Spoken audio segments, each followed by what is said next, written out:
What's up everybody, Super Dirks Fan here for another car review. This is of course a 2015 Mustang V6. Huge thanks to Guillermo for driving all the way from Maryland to allow me to review his awesome Mustang here today. So about the Mustang V6, well, it has the same great looks as all the other 2015 Mustangs. The only difference is with the base V6 you don't have the fog lights, and the only way to tell the difference on the back really is the pony emblem on the deck lid is slightly different. Aside from that, it looks identical to the EcoBoost and you know, looks very similar to even the base GTs. So, and you can even, if you really do want fog lights, you can always do a $1,000 equipment group that gives you fog lights, a little spoiler, and other small things like that, some nicer wheels.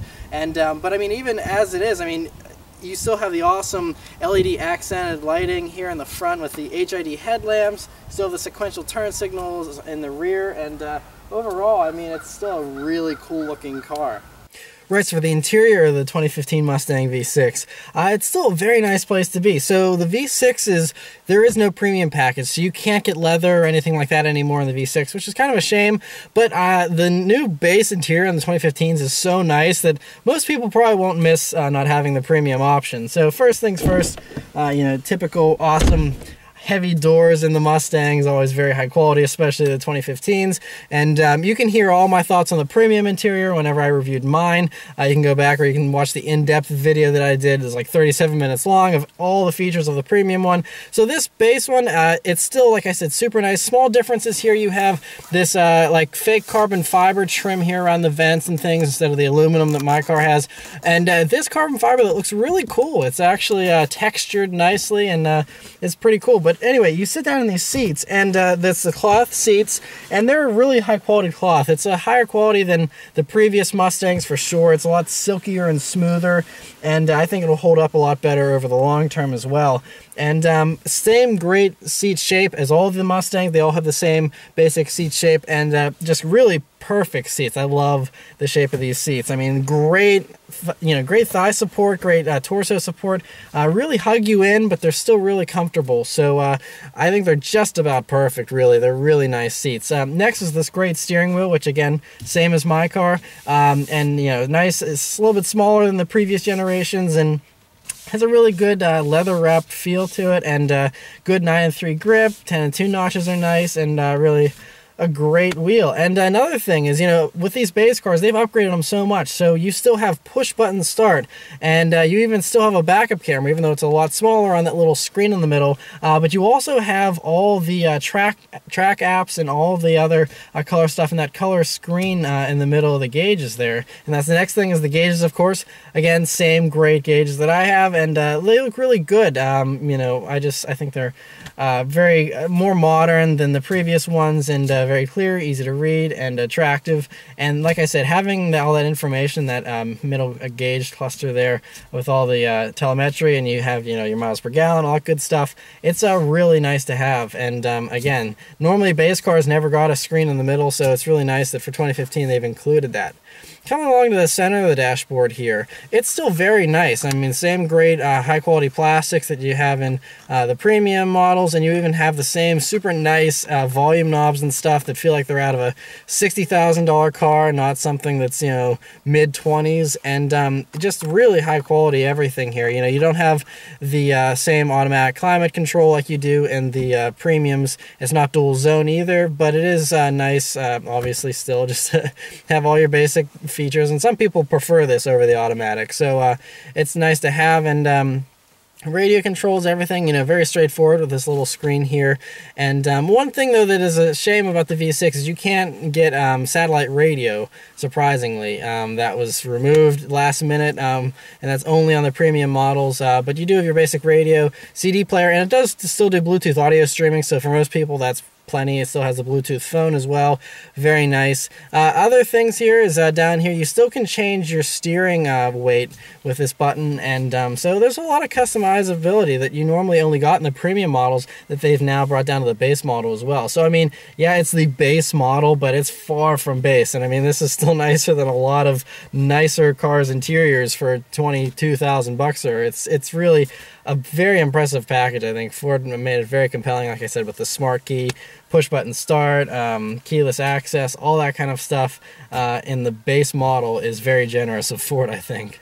Backseat space is great as always. You know, Same shape again as the Premium that I have, but you know, it's enough space that you can fit most people, you know, that are under 6 foot tall. After that, it gets pretty dicey. I actually put someone on the back of mine yesterday that was 6'4.5", and they probably needed to see a chiropractor afterwards, because it is definitely not comfortable for larger people. It's just good for a pinch or for kids, and that's about it. But it's nice to have a back seat nonetheless. Trunk space, again, like all other Mustangs, is a really good size. You know, it's not going to blow you away, but it's enough to, you know, fit enough stuff for 2 or 3 people easily, and no complaints there whatsoever. As far as storage space goes in the Mustang here, it's very good. So you have my pockets here on the doors, you have this little tray in the middle in front of the shifter here, and you'll also see in this tray, in this cubby, there's a USB jack as well, which is nice to have, and you also have a power outlet. You have your 2 cup holders here, and then you have your center console, which also has a line-in jack and another USB jack and a power outlet. So that's nice to have, and you have a little coin holder in there, and you know, lots and lots of space to fit all kinds of stuff. All right, so start up and go for a drive. Like all Mustangs, you have a very cool new key fob here for 2015, and you just leave that in your pocket and put the clutch in. Engine start. Starts right up. All right, so setting off in the 2015 Mustang V6. So, obviously very familiar for me, but for anyone that hasn't driven a Mustang before, it's a very interesting driving experience, because with the way the hood sits on these, they're all very high, and so you have a little bit of a reduced front visibility, but I think you get used to it after driving for, you know, a few hours or so. But you do have to kind of be mindful of the car's wider dimensions, and it definitely feels like a bigger car to drive, and I know for new people to the Mustang, that's something it takes a little getting used to. But otherwise, though, I mean, visibility is really good. You know, you have large side windows, you have a great view out of the back. On this bumpy park road here, obviously, it's, you know, a little bit bumpier, but I mean, honestly, most Mustangs are very, very comfortable, this one included. This is a lot more comfortable than a lot of the other sporty cars out there, and I've always been really impressed with all the Mustangs' ride qualities. It's just very comfortable, very smooth, very quiet in here as well. You know, you can hardly hear anything going on outside, and it's a very refined cabin. That's one thing they just improved so much for 2015. Another thing that I noticed right away, and other drivers of Mustangs might realize, is that the way the V6 clutches, it's a lot easier to use than the EcoBoost. The EcoBoost is really tricky. It kind of has 2 different weights to it, and it's kind of tough for people that aren't used to driving it. Whereas this one is a lot more like other clutches and other cars that I've driven. It feels a lot more normal and a lot easier to use. Alright, so let's turn onto this back road here and see how it does.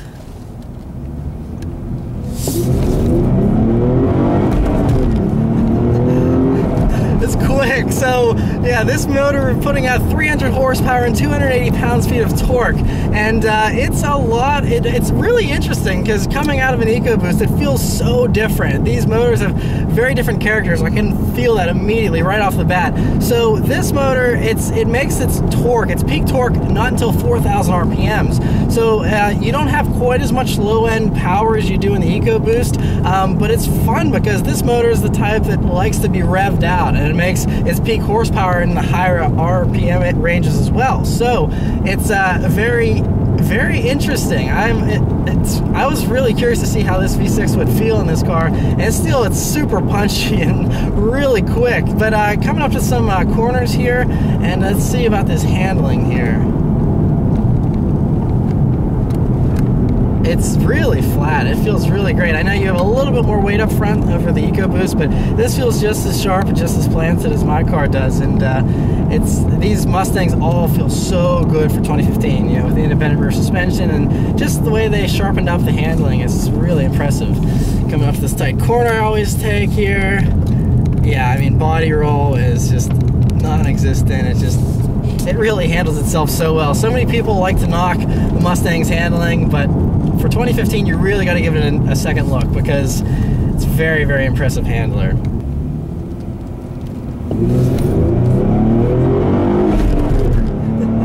Still get that second gear chirp.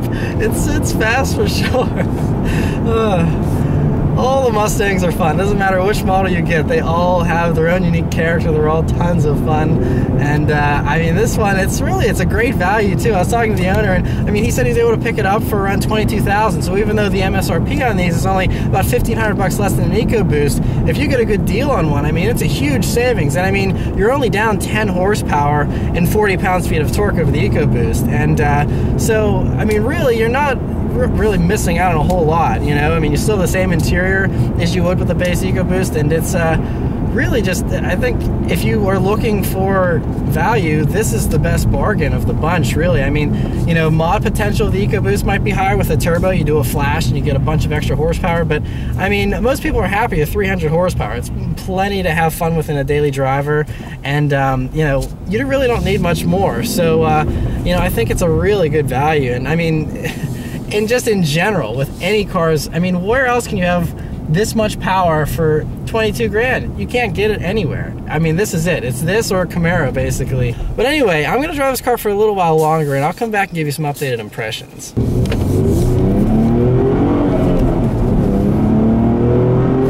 So I've been driving this car for a while now, and it's really cool. I gotta say, it's definitely easier to drive than mine, hands down. Like I said, the clutch is easier, but also the shifter is a little bit lighter, and it's a little less mechanical feeling, if that makes any sense. This one, it's a little more rubbery, but it actually makes it easier to shift. And so I think it's a little more accessible, and it's a great starter Mustang, especially for someone that's just learning to drive manual. I think the V6 is definitely the easier one to drive than the EcoBoost. And one thing about the V6 that's huge is the sound of it.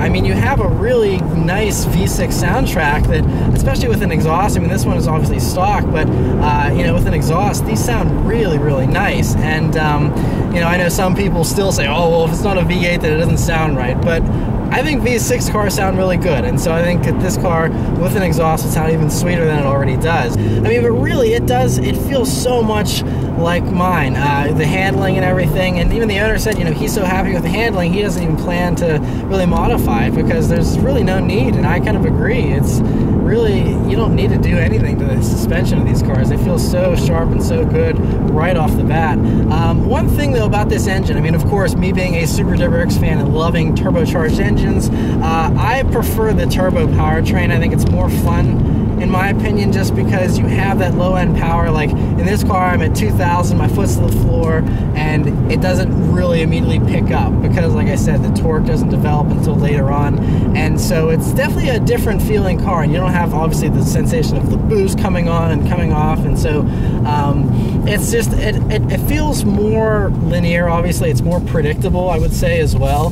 But it's still really fun. It's just like, you kind of got to play with the gearbox more in this car, whereas mine, you could pull from most gears and still get power. That's just the way turbos are. With this, you got to play with it more, and I feel like that makes it a lot more fun, though. Definitely makes it more playful, and it's just a different flavor, really. If you're going in between which Mustang you want to get, definitely test drive them both. I think within the first 5 minutes, you'll get a real good feel for the differences between them and make the right choice for yourself. But they're both spectacular, and like I said, if you're looking for the best value and the best bargain and you don't plan to modify it, then this is probably the best choice. If you want to have mod potential, I mean, you can reflash the EcoBoost and get 90 pounds-feet of torque for 400 bucks. It's kind of hard to beat. So if you want to go faster than stock, then definitely I think the EcoBoost is worth the $1,500 extra on the sticker price. But if you're happy with 300 horsepower, like most people will be, then this is, I think, the best choice as far as the absolute value proposition. And so yeah, I mean, that's just about it for everything that I have to say. It's really a great car, and I appreciate Guillermo for driving once again all the way from Maryland to allow me to review this. And I really wanted to review this car, especially because no one gave it any credit. All the press, all the media, nobody even mentioned the V6, even though this is still a really, really fun car. Everyone was all hyped about the EcoBoost and the GTs, but this car kind of was underrated and didn't get the credit that it was due, I think. So hopefully this finally gave it some credit and a little bit of a limelight here that it totally deserves. So thanks for watching, guys. I'll see you next time. Take care.